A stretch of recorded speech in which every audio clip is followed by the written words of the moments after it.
Hey everyone, it's Ari Honeyford with the Awkwardly Zen podcast, and I am so excited to introduce you, or probably you already know her if you're a part of Awkwardly Zen, to the amazing Kendara Laurel. Kendara, thank you for coming today. Thank you for having me. I'm Uh, really excited to be here. well, and it's so funny. Here's what I love about Kendara's and my relationship is that I sent her a text message about 15 minutes ago that said, "Hey, you want to be on a podcast?" And here we are. I did not know it was right now, but yes, here we are. Here we I'm are. All excited. right. So Spontaneity. Kendara, could you tell everyone who's watching a little bit or listening in a little bit about how you got into metaphysics in the first place and what you do? Absolutely. So when I was 25, I was working in a health food restaurant on Collins Avenue called the Health Hut. And one of the women there had a mother who was a medium. And there's a metaphysical group called Spiritual Fellowship Frontier. And they were having a convention. And I went, and I had never heard of any of this stuff. But one of the men there was talking about spiritual development, and he said, people only use 10% of their minds. The rest is spiritual. And that was a key area that unlocked it. I thought, if we only use 10% of our minds, can you imagine the possibilities? And I started taking classes, and I was ordained, and then I moved to okay, I just got a thing saying my internet connection's unstable. You can see and hear me okay, can't you? Yeah, for sure. I'm not gonna worry about it then. Anyway, and I moved to Tallahassee and took even more classes and moved to Miami and kept doing it and started teaching and took Reiki and it just kind of all fell into place. And I love it. And so what I do basically is I teach a lot of classes. I'm a Reiki master. I'm a reader. I think my main thing is I love to teach. And I have a meetup group, which as of today, thanks to Awkwardly Zen, which I'll get 4,463 people. Woohoo! 20, That's great. 20 a week because I'm signed up with AZ and people join it and they go, oh, well, let's join this group. But I love what I do. And so what I'm doing now is I've got my meetup um, twice a month and I'm doing some more classes and just kind of going with the flow. Oh, also reading at a couple metaphysical stores. Yeah, and we'll put all the links to all the places for people to find you in the write up for this. What I love, Kendara, is that you are constantly moving and shaking and trying new things. And I think that that is such an inspiration to me as someone who has not been Aw. doing the work as long. And what is it about doing all of these different things and keeping yourself going? Why do you do that? Why have you not settled into one thing and stuck with it? Well, that's a great question, Ari. The thing is, different strokes for different folks. Some people need a healer. Some people want to learn psychic development. Some people want to learn the I Ching. It's just kind of going with the flow. It keeps it fresh. And I'm still learning. I want to learn some new healing modalities. I got to write my book. It keeps me going and it keeps me from staying home and watching Netflix all the time. Absolutely. Yeah, I love that. And I think it's such an inspiration to watch you say, "Oh, I'm going to start at this store and I volunteer here and I do all of these things." I am feel blessed to know you. One of the other things Uh-huh. that you focus on a lot is gratitude. Um, Absolutely. so can you just kind of tell everyone how you kind of got on the gratitude kick, especially on your social media? I'd love to. So about 12 years ago, I reconnected with my ex-sister-in-law on Facebook. And it was right around Halloween. And she said, I think I'm going to put something on Facebook every day that I'm grateful for. I said, oh, that sounds like fun. I think I'll start doing it. Some days it was so easy. Some days I couldn't find enough space to put everything else. Other times it's like, well, I'm really glad those vegetables in the refrigerator from a month ago are still fresh. Yeah, I mean, but it got easier because gratitude's really a way of saying more, please. And now here it is, 12 and a half years later, and I'm still doing it. And people Yeah. are doing it. And I swear to you, that is a secret to manifestation. Honestly, Is that Love it. gratitude? Yeah, I love that. And you spoke about teaching. Tell me, I know this answer, but just for all of Okay. our folks who are listening in, tell me what your favorite thing to teach is. The I Ching. Oh, I love it. I'm just so in love with it that if I could get everybody to learn the I Ching, I would. And then followed closely by manifestation. that's what I thought you'd say. Now, could you just tell everyone real quick what the I Ching is? Because I think I did not know what it was until you introduced it to me. I'll be honored to. I Ching is over 5,000 years old. It was downloaded by a man in China named King Wen and his nephew, the Duke of Chao. And originally they used turtle shells.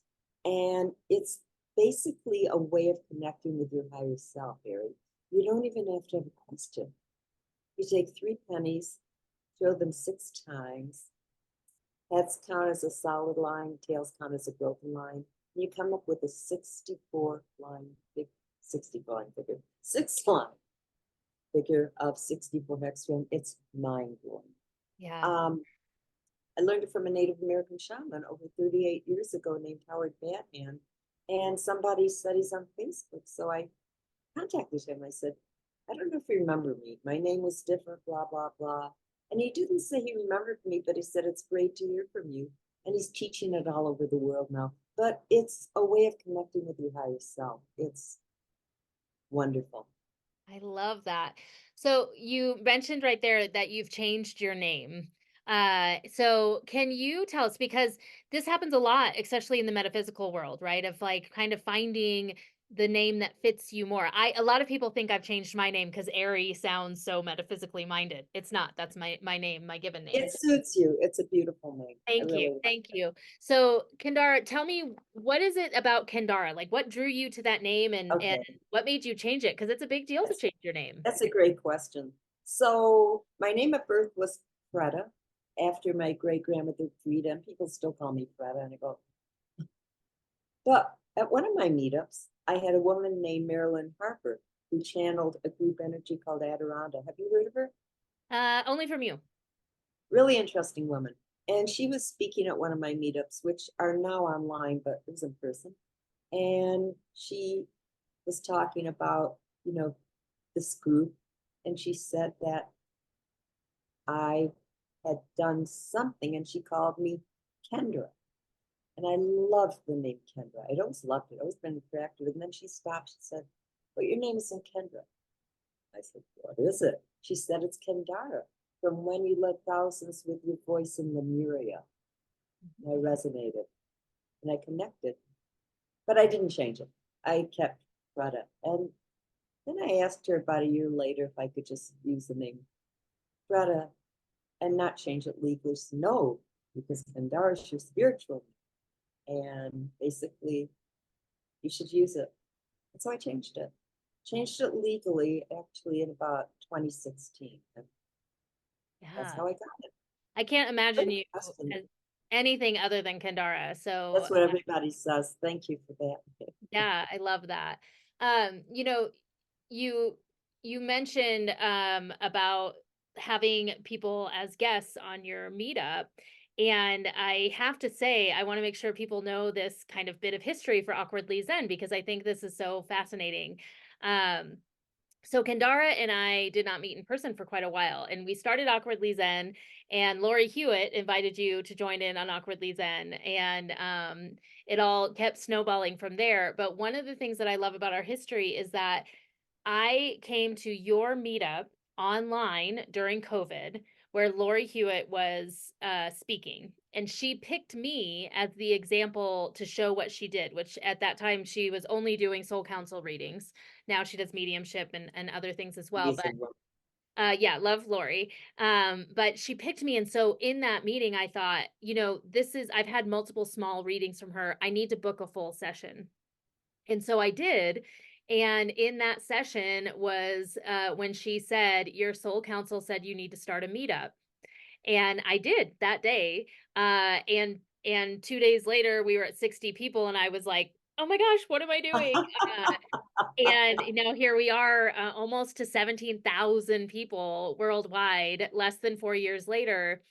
And I always love that when I look through our partners and I look through our history, how really the universe had to put us all together to create this really magical thing. Because Meetup was not, well, it was on my radar, but I didn't know it was on my radar. And so I'm so grateful for that. And also the way it was on my radar is I had a download in a meditation where I'd made a list of all the things that I saw coming for whatever this was that I was going to start. And across the top of it, I wrote meetups. I didn't Wow. know it was this Wow. kind of meetup, right? Meetup.com. I thought it was just, hey, we're going to get together. So Huh. and it was months after I started the meetup that I looked and saw that and went, oh my gosh. Do Amazing. Amazing. you And your have meetup, yeah, it's Ed, true. no, go ahead. No, I was going to say your meetup is really the only other one I go to besides my own. I mean, it's just like the minute I found out about it from Lori, it's like, yeah, it's just amazing. Yes. Well, I appreciate that. And Kendara also runs psychic development on our meetup, on Awkwardly Zen's meetup, every third Monday. So check that out. I know psychic development and helping people find their gifts is something that you are also passionate about. Um, Absolutely. what would you say if you had to say like the main thing you would tell someone if they're starting to explore their spiritual gifts? What would you tell them to kind of help them get started on that path? I know you're going to know my answer. I do. Meditate. Meditate, meditate, meditate. Honestly, because I'll tell you why. Because when you meditate, it quiets your mind. And you can tell when it's you and it gets the ego out of the way. And it's just a case of sitting still and watching your breath. And doing that, being grateful and listening, trusting what you get, especially if you're not emotionally attached to it. But I think honestly, meditation, folks, it sounds late, it sounds boring, kind of, I think, but meditate. That's what I tell people. So, what do you say to people because we get this all the time in Awkwardly Zen who say, "I can't meditate." What do you tell them? Well, what I do is I say to them, I ask them if they're a morning or a night person. And let's pretend you're asking me, let's pretend you can't Okay, meditate. let's role play, Kendara. I love it. You're in for a All reading. right. Okay, I Miss A. not meditate to save my life. My brain is constantly going. I just can't do it. Okay, so let me tell you, let me ask you, are you more of a morning or a night person? Mm, a little bit I of mean, both. okay, I'd say a morning person. okay. So what you want to do is you want to get up 10 to 15 minutes early. Okay. You want to sit up in bed because you're already up. And you're going to close your eyes. You're going to put your palms up on your lap. You're going to breathe through your nose for a count of 5. You're going to hold it for a count of 5. And as you breathe out through your mouth, in your head, you're going to say the word breathing. Breathe. You're also going to put your tongue very lightly on the roof of your mouth where the teeth and the soft palate meet, because that stimulates your pineal gland. And I swear to you, that's all you have to do. Now, sometimes I'm having trouble concentrating. So when I do that, I will open my eyes, just kind of stare down. But really, that's all there is to it. It's a consistency. The Yeah. Buddhists say faith like fire or faith like water. Faith like fire is once a month, really bright. Faith like water every day. And then, of course, I say to them, I've got a secret weapon. And I say, that's the cat that you saw recently. And she meditates on my lap every single. Animals love this stuff. But Yeah. see how easy it is? And the nice thing about it is this. See how it looks like I'm just sitting here and looking at my hands? I'm doing it. You can do it anywhere you're at, except when you're driving. Yeah, absolutely. I love that, Kendara. I also say to my clients a lot is take the pressure off of yourself to do it in a specific way. So try that. And if it doesn't feel right, then try something else. And then go back to the things that you tried before, because as your brain adjusts and as you adjust, you can. Like, that's the crazy thing. And that's the other thing that drives me crazy. And I don't know if you have this too. When people say, I can't, I always go, well, you're right. If you're saying it, you're right. So stop saying I can't meditate. You might not meditate like everyone else, and that's okay. You don't have to. You really don't. You can color mandalas. You can do walking meditation. You Yeah. can listen to music. Any of those things work for you. Seriously. But it's the Yeah. intent of just sitting there and going, okay, I'm going to listen. Well, and I think people put so much pressure on themselves to do it for a long time. And like I I can meditate in 20 seconds by stopping and taking a few deep breaths, right? That can help get me to a calmer Totally. place. So it doesn't Totally. have to be a long thing. Even though I do think working up to that is amazing because I've had some amazing long meditations. Oh, I know sometimes I'll be meditating and 20 minutes isn't enough. Other times, 5 minutes is too long. But Yeah. yeah, it's amazing. I'll tell you, honestly, it's the most healing, soothing thing to do. So Yeah. that's what I would tell people the first thing to do.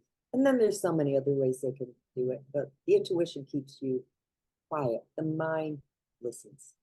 Yeah. So speaking of the mind listening and tapping into intuition, when you're tapping into somebody else, when you're doing a reading, what does that feel like, or what do you experience when you are tapped into someone's team? That's a great question. Well, Laura Hewitt said to me, you've been channeling forever, which is just opening up and letting that out. And so when I was 50, I took Reiki 3, master teacher, on my birthday. And I started channeling. So I took it 3 times. And what I'm doing when I do it is I just get into a different mindset and just connect with them and let the energy comes through. Lets the energy come through and don't analyze it. Does that make sense? Yeah, do you which one of the clairs is your strong Oh, one? clairaudient, my God, that's my biggest one, which You're is where hearing. you hear it. And I hear like a little voice, like if you remember a conversation you had, but I also kind of feel it. I think that's my largest one. What about you? What's your biggest Ooh, one? I'm claircognizant for sure. You just And know. I'll say I hear or I see, but most of the time it's actually I just know these things, but that sounds weird. So yeah, Totally true. I'll say that. Makes But all the sense in the world. I find, and I think you have the same thing, that the more I go down this path and the more I allow myself to fall in faith and in love with my gifts, the more the gifts show up for me. It is absolutely amazing. Yeah. Totally. Just really connecting with it. Yeah. It's fun. It's great. I love doing it. So if Wouldn't there was any sort of gift or modality or something that you wish you had that you haven't tapped into yet, what would it be? um I wish I could fly. I love it. I I'd love like it. to fly.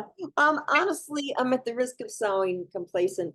I kind of have them all, and I use them at different times. Yeah. So I think I kind of like what I got, if that makes sense. Yeah. Maybe a little more clairvoyant, but kind of it's so interesting to me because each one manifests when it needs to. Like I remember years ago, I couldn't find my wallet. I think I told you this. And Spirit showed me a vision of my wallet in a purse on top of my dresser. And it's just there. But there are times when I wish I could use a gift more than I'm using it. Yeah. So I don't know if you've seen, I've been making silly videos for I Instagram love them. and for Facebook. And one of the things that I do a lot is poke fun at the weirdness of spirituality, right? The fact that sometimes your ear will ring and you won't get the answer. You'll say, I hear you, what do you want? And they won't tell you anything, right? Or they'll give you the answer in a puzzle, where you're like, why is that? What are your thoughts on why things don't always come through crystal clear for us from the spiritual side? That is a really good question. Because number one, maybe we're not meant to know it. There. Number two, we're really too attached to the outcome and they're giving us the answer. But it's no, you're not telling me I should do this, so I don't hear it. And other times, and this is huge, Harry, people don't realize that the gift they've got strongest may not be the one they think they have. So they're going to get the answers different ways, if that makes sense. Yeah, absolutely. So if someone if somebody is like starting to explore all of this, how do you try to help them figure out what their special gift is? That What is such a good question. Well, I will ask them when they get information or when they get messages, and everybody does. I go, do you feel it? Do you kind of know it? How do you get it? And then once they say how they get it, there are different tools that you can use to move it up, besides meditation, of course. For instance, get a deck of oracle cards and not tarot cards, but oracle cards, and ask a question and look for 3 answers in it. Use a pendulum. I would say just practice. Get a Yeah. friend and ask them if you can do a reading on them. Yeah. And join groups like yours and other groups. And I'd say just do it. Don't worry about the outcome. Honestly, it's like exercising a muscle. One time I was doing a class and we were all going in a circle talking about our gifts. Mine's clairaudience. The woman next to me was also clairaudient. Next woman, well, she says, God, I wish I could do that, but I feel it. And she turned out to be an incredible healer. We wanted to do that. So, everybody's got it. Yeah, absolutely. And I say that all the time. I know we both believe that everyone has the ability to channel, to have their psychic abilities. I have yet to find anybody who I don't think has it. Um, but I think it's about being open-minded to it, right? It's about allowing it. Would you say that same thing? Absolutely. Absolutely. Don't doubt yourself. Don't second guess yourself. Just allow it. Okay. Really allow it. So I'm glad you said that because I'm going to ask this question now. You ready, Kendara? I don't know. It depends on what it is. No, I am ready. Give it to me. See, here I am doubting So myself. do you exactly, that's my question. Do you have moments where you have that crazy self-doubt or that imposter syndrome kick up, or where you have to like remind yourself of the magical being you are?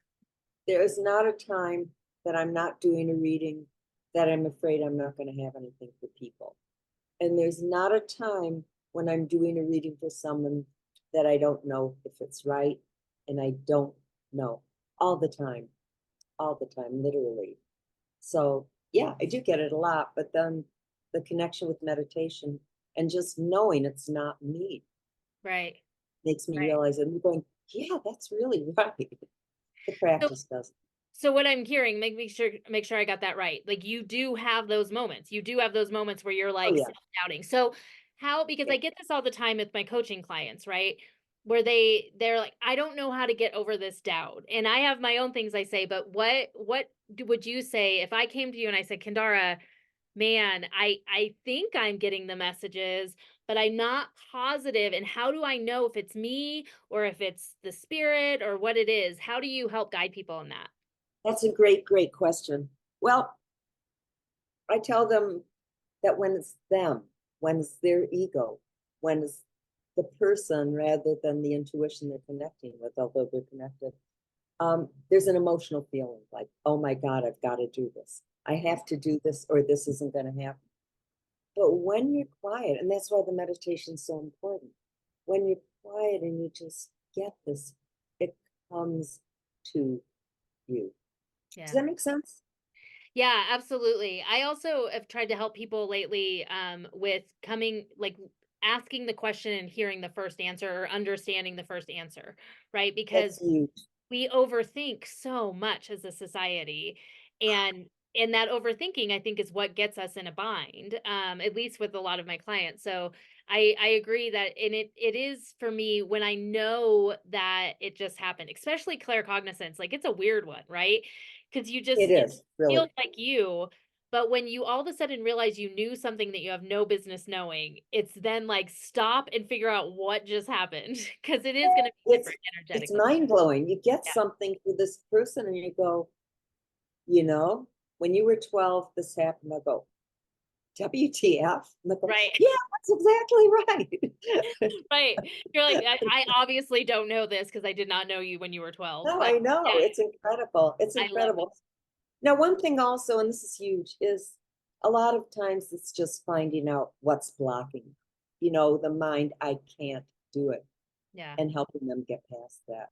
But you're right, everybody's got the imposter syndrome, I think. I have yet to meet someone who didn't. And even if they're saying that they don't, usually that in itself is some of the imposter syndrome, right? Because that ego can get in the way. So let's talk about ego real quick. When your ego flares, and I've known you long enough to know that you and I both have a healthy dose of ego. Uh, When your ego flares, how do you calm it down? Meditate. I'm sorry, I sound so boring on it. Honestly, I do that, but also the more I do this, the more I'm connecting with spirit. As I'm connecting with spirit, I can tell the difference. But they're also really fun little exercises you can do. For Yeah. instance, your ego's just trying to protect you. It is.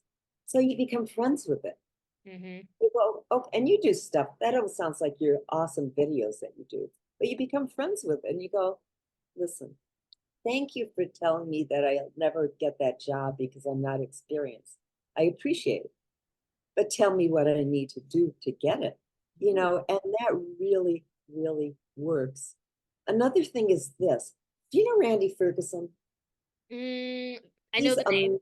he would be a really good person for Awkwardly Zen. He's a motivational speaker and incredible. And I heard him talk one time. He's very much in with the Althea Center, which is center in Denver. And he was talking about core beliefs. Have we spoken about core beliefs? Okay, so I don't core think we beliefs have. Yeah. Go ahead. core beliefs are beliefs that start at childhood, that are hurting, are limiting us adversely, and they're still limiting us. So he said, if you had a core belief that was holding you back right now, what do you think the most effective way to deal with it? You want to take a guess? Is it meditate, Kendara? No. No, I don't know. Accept it. Mm, Just accept it and go, this is a belief that I've got. And then gets rid of the stigma. That's totally. a really good way to do it. Another one is I have tricks. I have tricks up my sleeve, Eric. You do. I love that about you. You can create a cobalt blue room because Okay. that's the color of the throat chakra for communication. And you can invite anybody in that you've got issues with, anybody. And you tell them how you feel, and you let them tell you how they feel. And then you tell them what you need, and you let them tell you what they need. You make an agreement and you shake hands and leave. But you want to know what the secret to that thing is, Ari? What's that? It's all aspects of you. And so by doing that, you're connecting with different aspects of yourself. So Yeah. it's just saying, okay, I'm feeling really crappy. I'm doubting myself. I'm just gonna feel this way. I suck. No, I mean, just realize it's gonna go away. It Yeah. really will. So my grandmother used to say, "This too shall pass." Yeah, absolutely. Well, I love that. I do the same thing with my ego, or I'm trying to at least, where I when I send it away, I send it off with love and gratitude, Mhm.